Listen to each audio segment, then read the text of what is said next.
Welcome to the Hudson Institute. My name is Harold Furchtgott-Roth, and I'll be your host today. We are both figuratively and literally located about halfway between the White House and Capitol Hill. And one of the great pressing questions that the United States faces today is the federal budget and how to get it back on track. One of the collateral damages of the federal budget process has been the defense budget. And we're very honored today to have, I think, one of the leading experts on the defense budget come speak with us, just General Michael Meese. General Meese retired from the military after 32 years of service. I'm going to briefly read his bio. He needs no introduction. But he retired as a Brigadier General. He had a career, among other things, teaching economics and national security courses while serving as professor and head of the Department of Social Sciences at the U.S. Military Academy. He's written numerous articles and 2 books, The Armed Forces Guide to Personal Financial Planning and American National Security. He served in a variety of strategic, political, military positions, including deployments to Afghanistan, Iraq, Bosnia, for a total of 31 months, and was the executive director of the Secretary of the Army's transition team in 2005. He's a graduate of the National War College, U.S. Military Academy, and earned his PhD, MPA, and MA from Princeton University. Today, he serves as president of the FMAA. General Meese, it's a great honor to have you here at Hudson. We look forward to your comments. Please keep your questions for the end of the presentation. And we have a very fine online audience as well, and you can submit your questions as well. General Meese, thank you so much. Well, and if I can slightly modify, if anybody does have questions as we go through here, if that's possible, just raise them and I'll try to zip through this relatively quickly so that we can get to questions and answers, because I think those are always valuable. What we're talking about is really how you allocate ends, ways, and means. And it's been a problem for the United States probably since we were founded, but especially after World War II. And that's why I put up this slide that covers the quotes from President Eisenhower, where he called this the Great Equation, because after World War II was the first time that we had the large Cold War military buildup, while at the same time trying to sustain the economy. And that comment has been echoed by every president since then, of the challenge of how do you keep a vibrant economy and how do you provide for the national security. So that's kind of the issue that we're going to talk about, and I think I'll do this in a play in 2 acts. The first act is talking a little bit about the U.S. economy and how we got into this situation that we're in. And the second is the implications for defense spending and then veterans care. And I snuck in veterans care only because some friends of mine, after Harold asked me to do this talk, asked me to write a chapter for a book that's coming out on the 50-year anniversary of the all-volunteer force and what the impact of that, because we've been now with a conscript-free army. In other words, everybody has volunteered since 1973 until today. And what's that effect been on veterans? And I thought it was sort of interesting to tack on to this talk. So why do we care about where the federal spending is going? Well, when you're concerned about national defense, this is what federal spending is. When I teach classes of cadets up at West Point, what do you see from that? What is noteworthy? Most of them say, gee, I didn't realize we had so much in the entitlement space, because we've actually grown to have much more in entitlements. What else do you notice from that? Yeah, interest is growing. That was 7% if I showed this slide 4 years ago. Now it's 11%. And defense is pretty big. When they asked Willie Sutton, why do you rob banks? That's where the money is. And so if we have a financial constraint, if we've got to reduce the budget, if we've got to cut spending, frankly, defense is where the money is in the non-discretionary part of the budget. A couple of other things that I'll point out for our former Foreign Service officer and anybody else affiliated with the State Department. Look at the whittle tiny wedge that is international programs. And that's not just the State Department and all the embassies and the State Department costs. That's also everything that goes to the UN, everything that goes to foreign aid, and even foreign military aid that is provided still is about 1% of the overall federal budget. The last part that I do with military audiences, especially, and it's relevant for veterans affairs when I get to the end, is when we say income security, this is not unemployment benefits. There's one part of that that is absolutely critical that can never be touched. What's that? My retirement pay. Okay? Military retirement pay and the disability benefits that are paid to veterans are actually a reasonably large part of income security, which is an entitlement. Now, I believe that I've earned that entitlement, but Congress can change that. In fact, in 2014, the Murray-Ryan budget bill would not have been an unreasonable cut. They were going to cut the cost of living allowances, raises that I get in retirement from whatever your retired age is up to 62 to 1% less than inflation and then have you catch up at age 62. Even though it would have affected me, I had both a son and a son-in-law who are in the Army right now. I think both of them, it's better to have them have good equipment than me to get a raise, but that got defeated by Congress. So when we think about entitlements, there's entitlements that are spread throughout our society, not just those that are disadvantaged. So how did we get into this situation? Well, it all has to do with what's happened with the economy. And Harold said, don't do a giant economics lecture, so we're going to have this only to set up the federal deficit. But this is the growth in the economy over every quarter from 1980 until today. When you look at that, you see, well, some general conclusions. We're generally growing, not shrinking. All the blue lines are growth.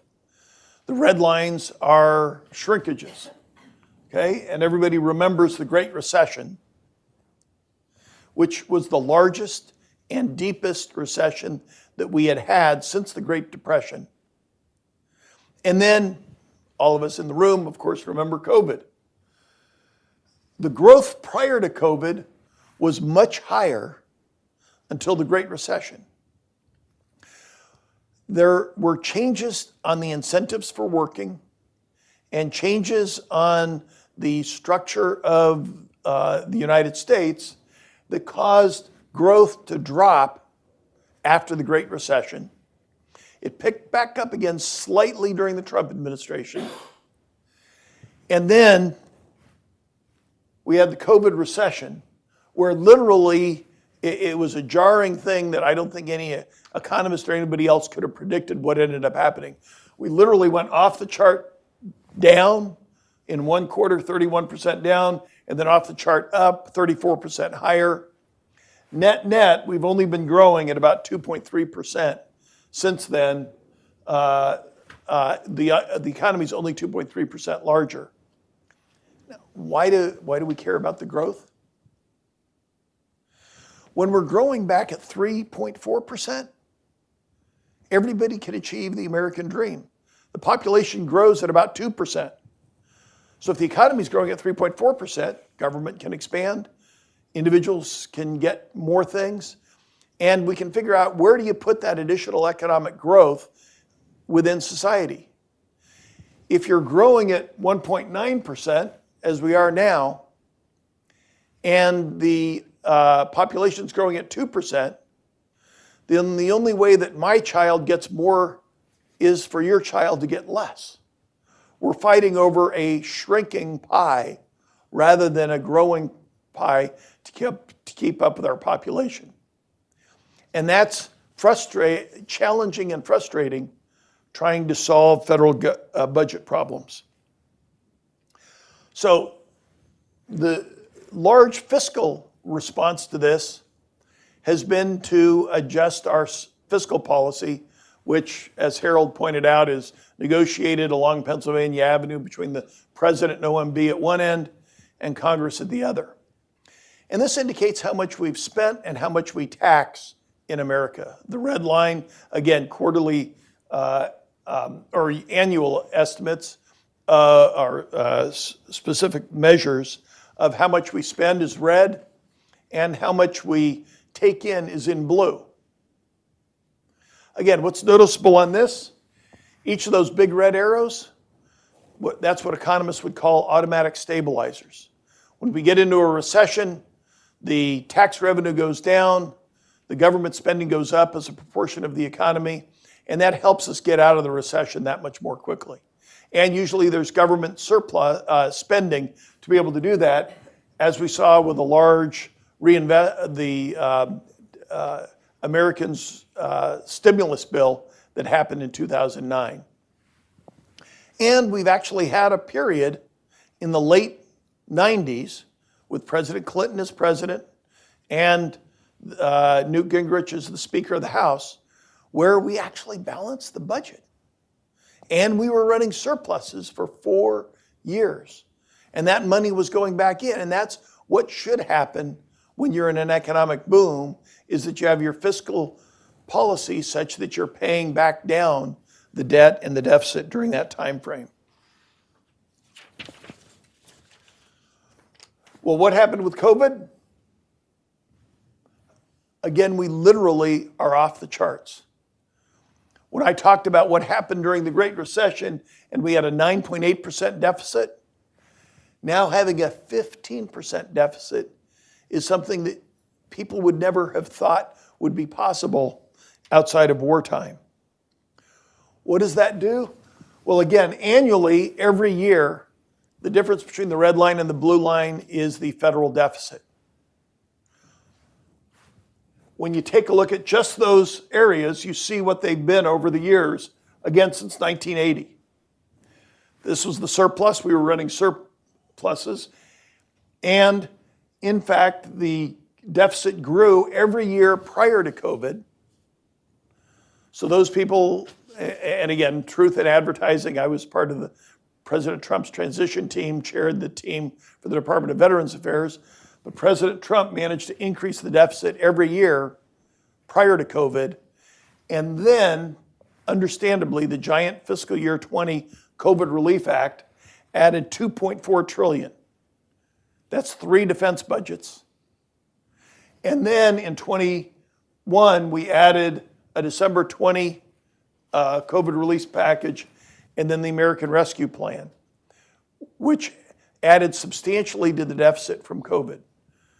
And again, people can debate the wisdom of that, but we're now living with the circumstances of that, part of which was it stimulated the economy substantially so that we had the inflation, which again, most of us had been used to, if you're not as old as me, remembering back to the 80s, had been used to 2% inflation. Well, that's contributed to inflation going. And then when you add up all of those deficits, they become the national debt. Oops, I'm sorry. And so if that's what we were spending so far, what about future spending? What if you go out from 2020 and beyond? Well, if you take the average from 1970 till today, the blue line is what we're used to taxing. That's what Americans are fairly tolerable in taxing. And the red line is what we're used to in spending. And the Obama administration actually brought down that gap and helped to be enforced by the 2011 Budget Control Act to about 2%. Frankly, most economists would say that they would call that success. If you can get the federal deficit down to 2% and you're growing the economy, that's probably a sustainable deficit every year. But again, we blew it out during COVID, and there does not seem to be much of a recovery going forward. Now, when the Republican Congress was elected last year, the Speaker proposed the Limit, Save, and Grow Act, which, again, sounded like it was a radical change, but in reality was a relatively minor reduction in the spending. No changes in the taxes, but a reduction in the spending. When you add up each of these gaps every year, you get the national debt. And so at the point where President Reagan was president, and on that first slide I had Paul Kennedy's book about the rise and fall of powers, and Paul Kennedy's argument was that we were going to have imperial overstretch because, oh my gosh, President Reagan has caused the debt held by public to go above 40%, and that would be calamitous for the United States. If we could get the debt held by public down to 40%, it would be a miracle. The debt held by the public was up to about 75%. COVID pushed us up to over 100%, and it will likely continue to climb for the next 10 years. When I say debt held by public, why is that important? The red is the debt held by public. The blue are IOUs among the federal agencies. I'm the Social Security agency. I have additional money. I loan that back to the Treasury so the Treasury can go ahead and spend that. So those, or exchanges between the federal government and the Federal Reserve. Technically, that's internal to the government, but the red part, actually, somebody owns that. Who's the largest owner of that? Japan, and then China. It used to be China and then Japan. So these are corporations, these are pension funds, these are American public. If you bought a U.S. savings bond, that's the U.S. savings bond. If you have an I bond, that's your I bond. But the largest purchasers of that are Japan and then China and then Britain. So that also feeds into international relations. We mentioned about the interest. Now that we have a much larger debt and the interest rate is going up, that's a payment that we have to make to the bondholder that owns the savings bond, to the pension fund that's dependent upon that, to the governments of China, the governments of Japan, the governments of Great Britain. So we have to make those interest payments, and those interest payments continue to grow.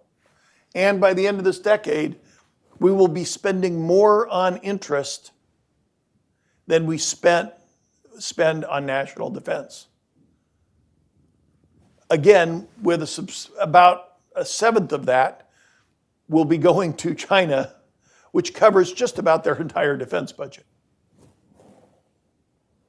So this is why the debt and deficit is relevant for national defense. That's why key leaders, and I put up a few quotes here from two chairmen of the Joint Chiefs of Staff, Admiral Mullen and General Mark Milley, and Secretary Mattis, both talking about the national security implications of the debt. But don't worry, it actually gets worse. Because we're getting older, and there's going to be more demands on this by senior folks, present company excluded, of course. You see there with the age demographic, when Social Security was created, most people, frankly, died at age 65. By 2050, we're going to have more people over 65 than we have under 20. I jokingly tell the cadets, we're going to be buying more Depends than we will be buying Pampers. When I was born, there were 5 workers for every Social Security recipient. Right now, there's about 3 workers, 2.7 workers for every Social Security recipient. When I retire in 2035, there's only going to be 2.1 workers. And I hope both of you are working very hard because I plan to have a nice retirement. You can see what this looks like in a perspective that with the pandemic, we are now spending at the levels We have a debt, a national debt, that is at the level that we have never seen except in World War II. We have essentially fought a world war with what we did with COVID, and the deficit continues to grow and grow and grow. And these are all CBO projections, and they continue to look at that. So how can we ever solve this? These really are unprecedented circumstances. There is some hope. And again, some in the room this may be ancient history, but there was a thing called the Reagan administration shortly after Coolidge. And when President Reagan was faced with the same problem, Social Security was going to go bankrupt in the early 90s. We had a huge recession. In fact, it was the largest recession prior to the Great Recession. We had federal spending out of control, going up to 40%. Again, that was perceived to be out of control. But President Reagan got together with the Democrats, Speaker of the House, opposite parties, and formed the Greenspan Commission. The Greenspan Commission, chaired by Alan Greenspan, decided to actually do entitlement reform. As I mentioned earlier, when I was 23, my retirement age was summarily changed by the federal government from 65 to 67.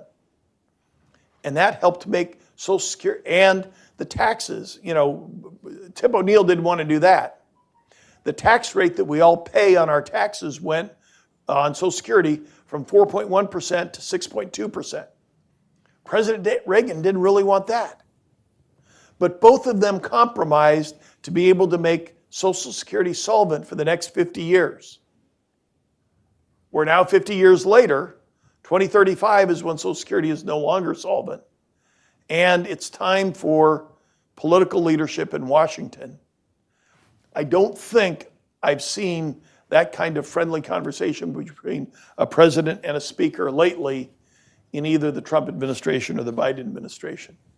And Congress, in terms of dealing with it, has tried, but not really gotten there. Again, the latest was the Budget Control Act of 2011, which is kind of like my weight control goals every New Year's resolution. I absolutely am going to eat more vegetables and do all of these things. And then I keep giving myself exceptions, which is what Congress has continued to do to make it to the next election, to make it through the next budget cycle, to make it to the next thing. And that's exactly where we are today, where when you turn on the news here in Washington, we've got to get a budget to get us through the end of the year. I'm sure they will pass something. It probably doesn't matter much what it is, but we will get through the next election and kick the can down the road to the next president. And this happens to be what former Speaker McCarthy negotiated.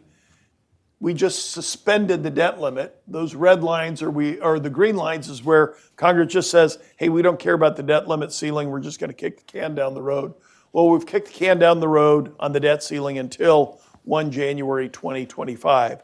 So it will be the problem for either the second Biden term, the second Trump term, or the first term of Nikki Haley or somebody else. But that's a massive problem staring them down. The conclusion of this first act is the symptoms of the deficit and the limited economic growth, the real underlying system issues are that we can't solve these things and we need leadership to be able to solve it. Now we'll move to the next, which is defense. It really is challenging as the ends of policy keep increasing to do that with limited means. It's also challenging when you have changes in leadership. For those of you that are playing along at home, we have 8 members of the Joint Chiefs of Staff right now. 4 of them have been replaced. And again, thanks to Senator Tuberville and the Pentagon, it's taken a while to get their replacements in. Fortunately, they're all there. But when President Biden gives his new State of the Union address, There's going to be 5 new people there that are then testifying in Congress in March to the upcoming budget challenges that are going to be facing the Department of Defense. What are those challenges? Well, let's take a look at the defense budget and where we've been spending.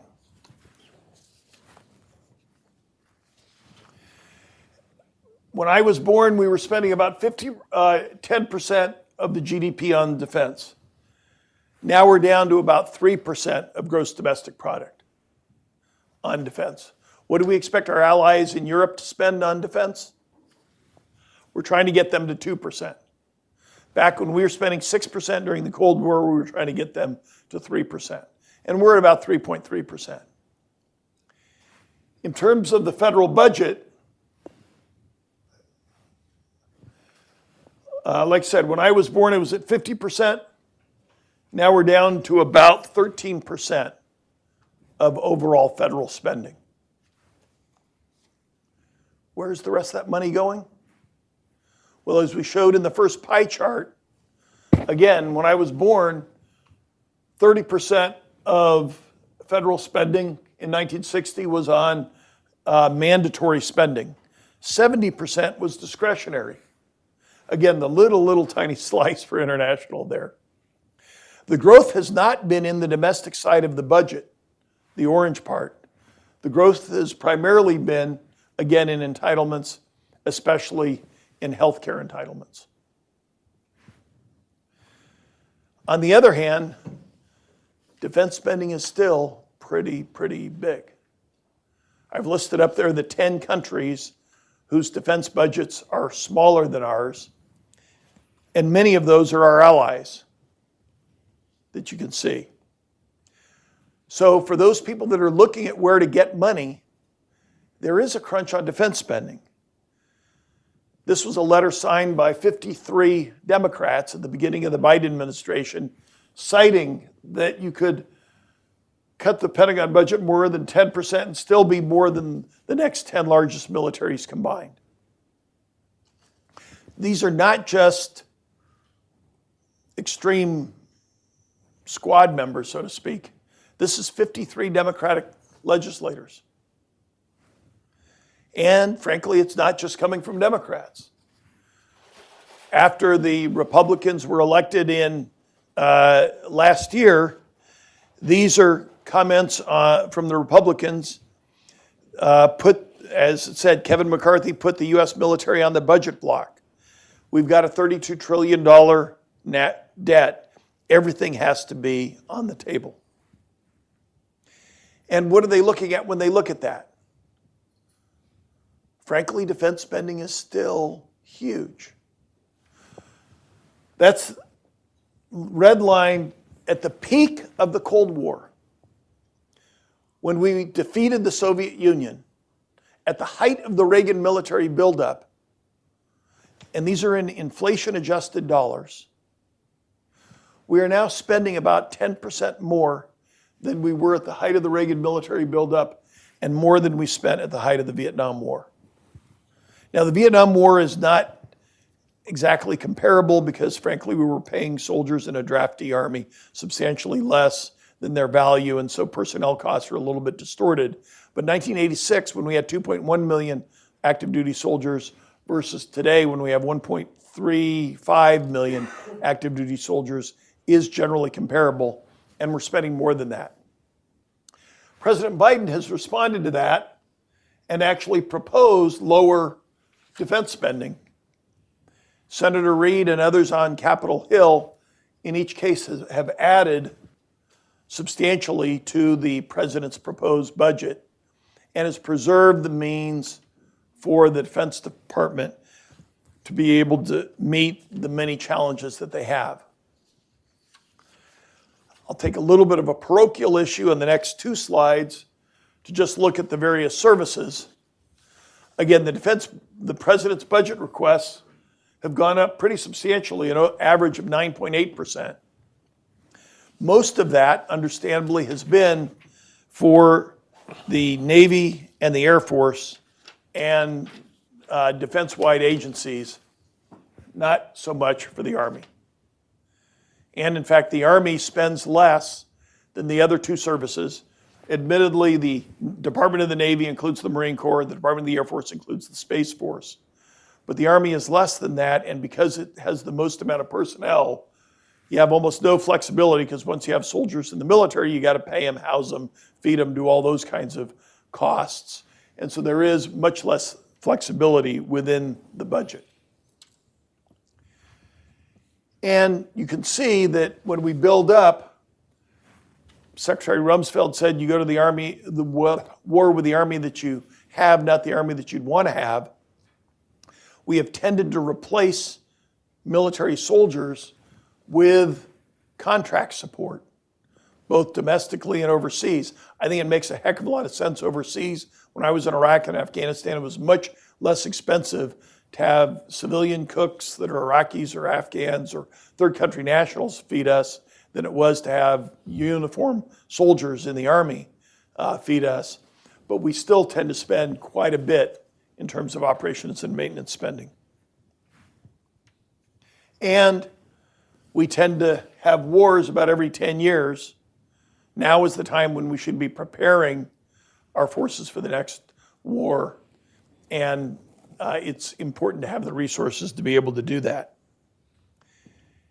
And those wars are not entirely avoidable. I would commend you, if you want a really good read, this book by Neil Howe called The Fourth Turning Is Here. He's an expert on generations. He looks at how every 80 years we get into a major war. He goes back to 80 years ago was World War II. 80 years before that was the Civil War. 80 years before that was the American Revolution. And these are kind of his observations talking about the fact that we're in the point where it will be some kind of a war, whether that's internal or external. Not a very happy thought, but at least I thought it was worth mentioning to you. And then the final part of this, I'm going to talk briefly about the Department of Veterans Affairs as an example of the entitlement spending. Again, we're 50 years after the all-volunteer force. The peak of veterans was World War II, Korea, some World War I, and especially Vietnam-era veterans, where we had 30 million veterans in 1980.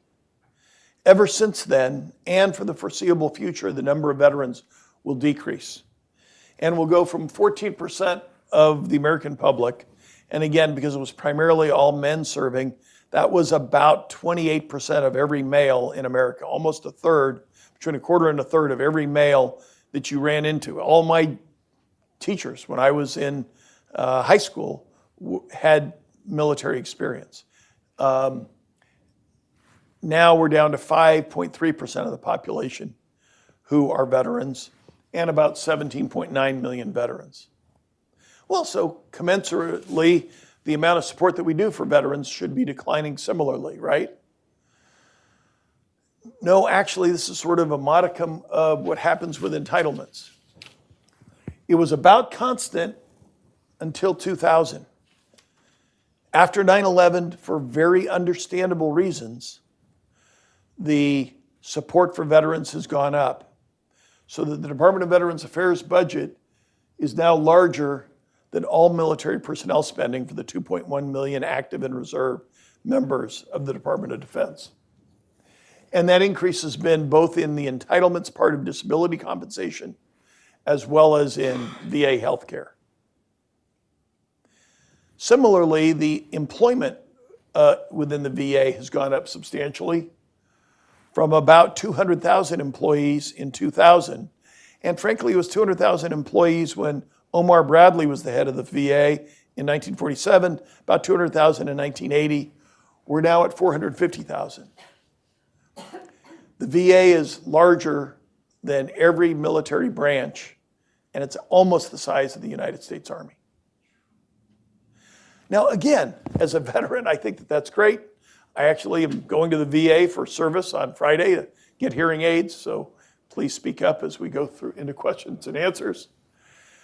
But this is an example of where I think this is very important. But this is an entitlement, and this is spending, domestic discretionary spending, that Americans need to come to grips with. And the way to come to grips with it is to do realistic reform and not to have a 2011 sequestration like chopping off of what we have. So when we conclude where we are, maintaining defense is critical. We've got to allocate scarce resources carefully for the long term. It is critical to preserve the all-volunteer force. And we've got to make the appropriate trade-offs. We do need national leadership. Veterans care is critical, but we tend to perpetuate the spending in particular ways without looking through whether or not that is the most effective use of federal dollars. In the end, though, don't be discouraged. We've got a lot of problems, but we still have the strongest military in the world, the best educational systems in the world, 50 state laboratories, some of which are doing it great, some of which are not doing it great, but are learning from the others. We've got the most entrepreneurial people out there. We've got the best inventions out there. We have solved these problems before, as we did in 1983 with the Greenspan Commission.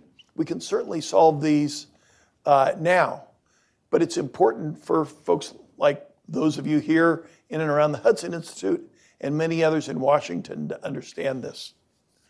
The last slide that I'll leave you with goes all the way back to 1964.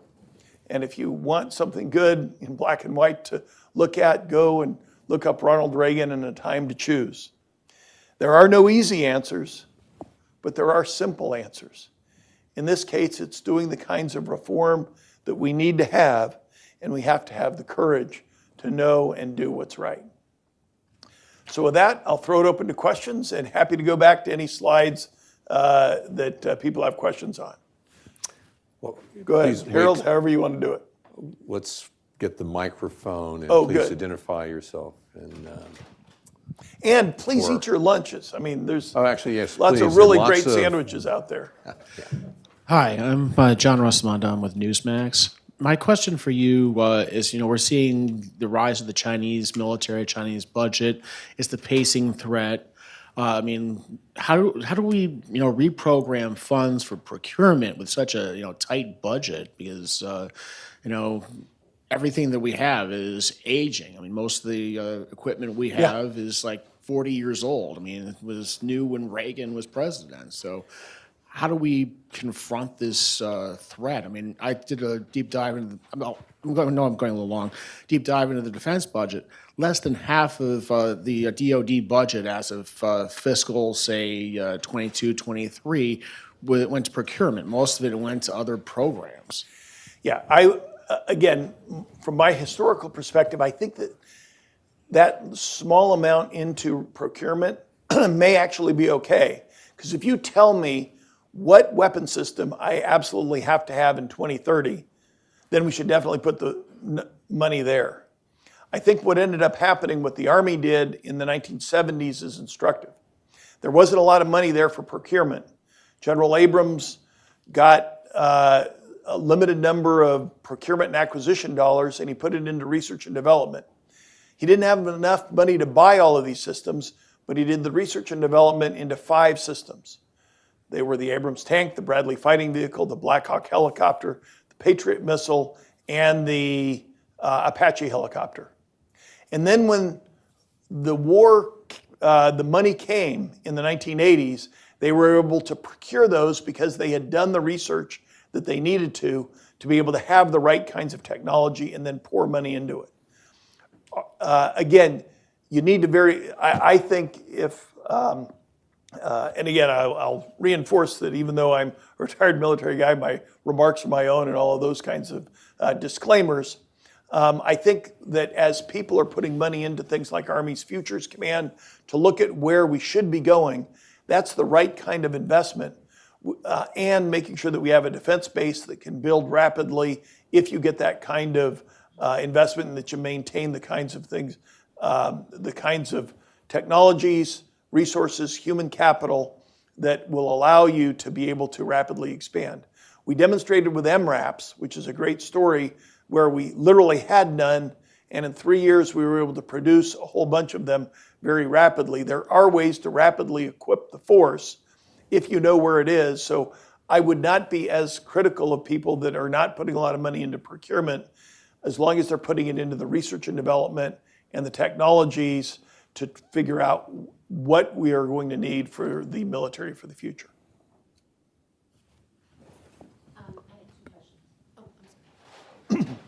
I have two questions. The first one is, did I understand correctly that the amount of interest that we are paying back to the Chinese is actually helping them fund their defense? The amount that we pay in interest payments back to China is not the size of their national defense spending, but is part of that. In other words, money is fungible, and the payments go back, whether that goes to just accumulated funding for them or what they're using it on. It's not like it's a one-to-one payment, but it does indicate that we actually are paying interest to China for them to use however they decide to use. Is there a way for us to change that somehow? I mean, Oh, we yeah, don't want to we- be funding them to eventually take over Taiwan or to attack us or whatever. Yeah, you could have them not purchase any U.S. bonds, but then we would have to pay a much higher interest rate on those bonds if you excluded China from purchasing our bonds. And having a globally interconnected world is in some ways valuable and is probably assuages the issues with regard to a conflict in Taiwan, because my guess is if there was a conflict in Taiwan, people might think twice in terms of the interest payments and those kinds of things. My second question is, where does AI fit into all of this?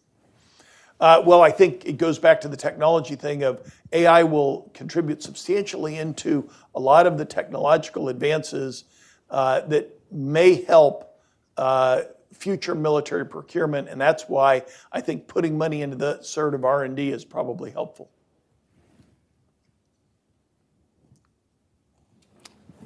Well, I've got please.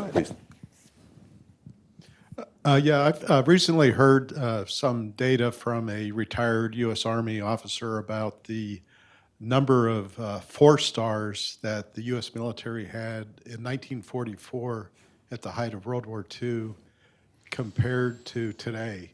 The number that I was given, and correct me if this is incorrect, but I was told that 1944, the U.S. military had a total of 7 4-stars, and today we have something like 45.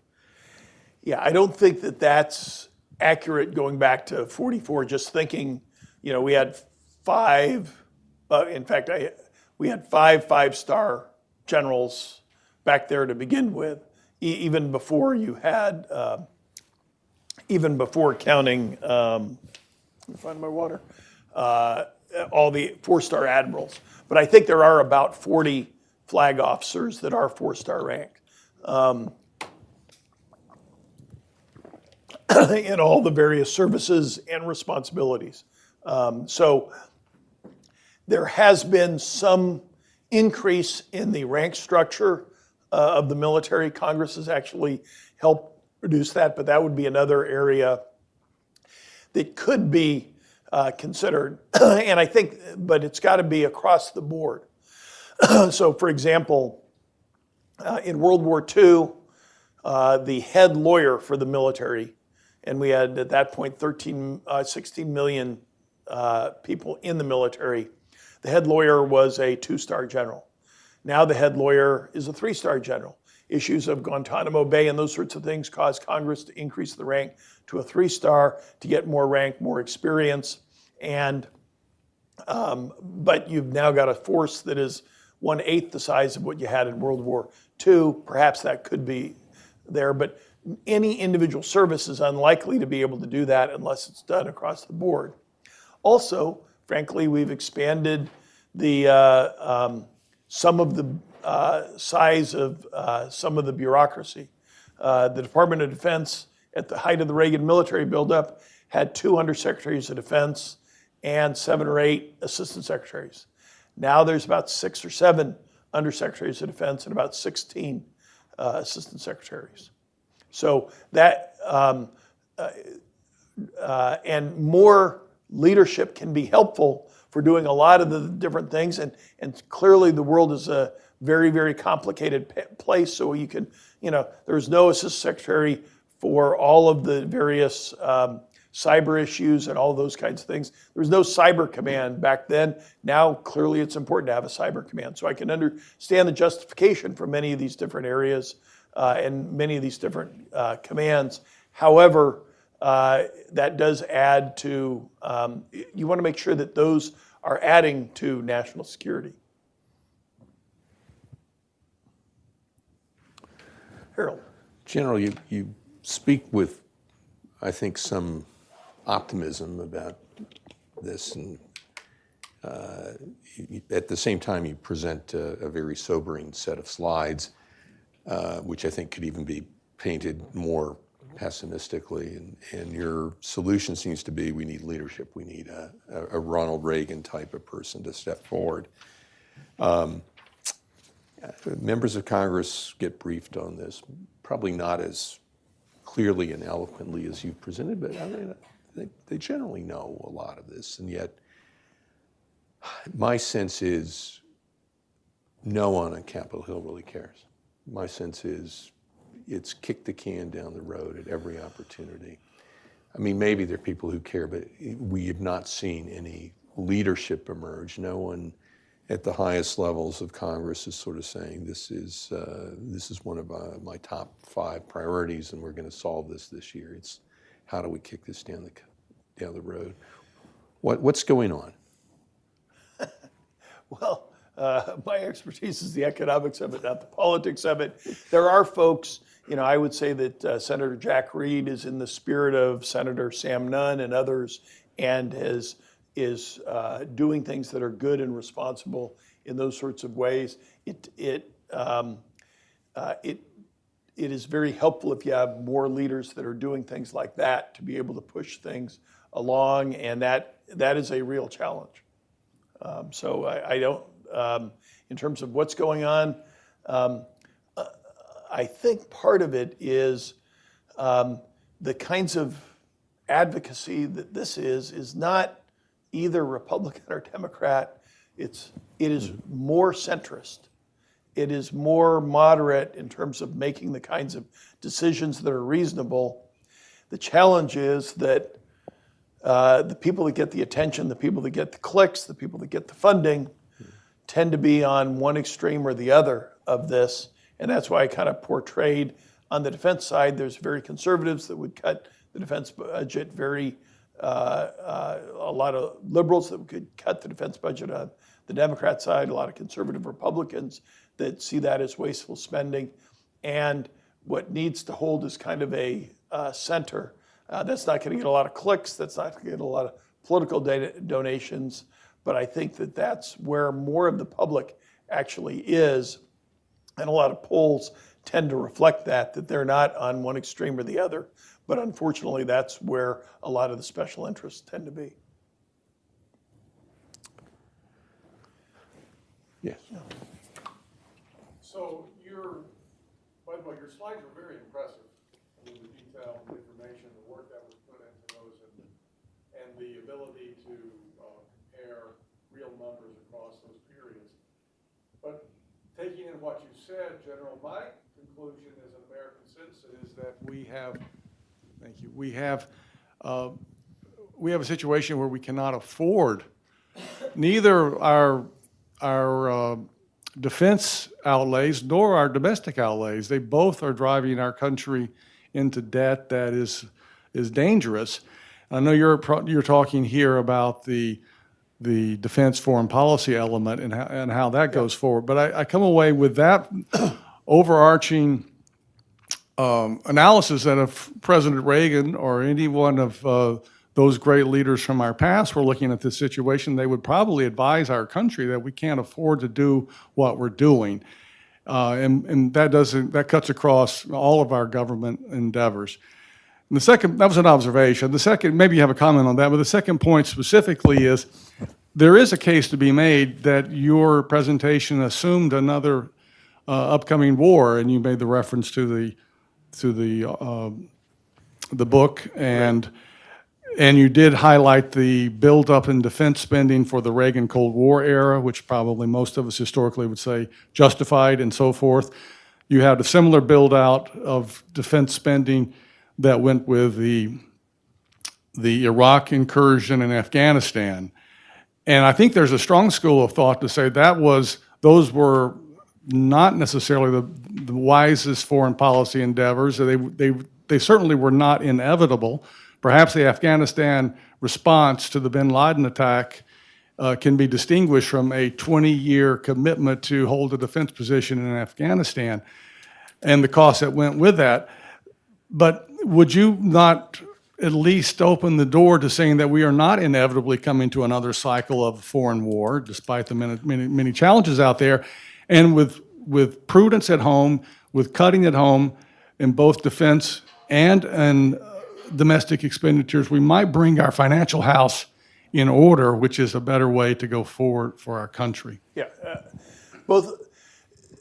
as I said right at the outset, it's an issue of strategy, and strategy is ends, ways, and means. And the means are not accomplishing all of the ends that we have for our policy. So you can curtail some of those ends. You can, for example, provide fewer domestic services. You can decide that, we can decide that we're not going to have as globally a robust force, and then you would have less expenditures.